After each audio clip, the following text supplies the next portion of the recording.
Captain et Eric, est-ce que selon vous, en entendant les discours, on est à l'abri de toute impréparation mentale, d'excès de confiance, de se dire qu'on l'a déjà gagné, Captain? À l'abri, a priori, moi, il me semble quand même que l'équipe de France, depuis le début de cette compétition, n'a jamais fait preuve d'un complexe de supériorité, n'a jamais fait preuve de condescendance vis-à-vis de l'adversaire.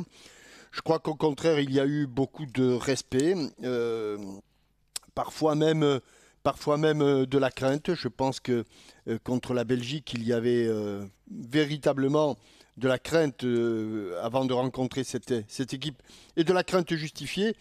Donc après, bon, tu sais ce que je pense de tout ça et des grands discours.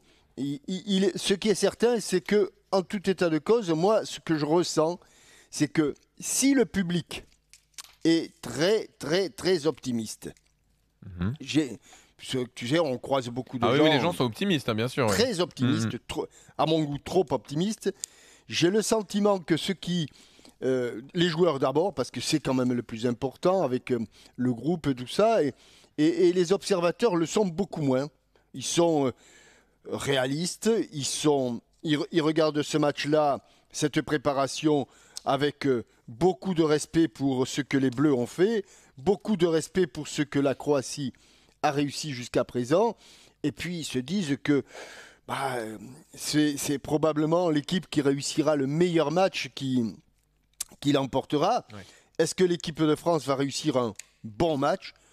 Est-ce que ce sera suffisant de réussir un bon match? Il faudra peut-être réussir un très bon match pour battre les Croates. Mais en tout état de cause, je n'ai pas le sentiment qu'il y ait un quelconque complexe de supériorité de la part du groupe français.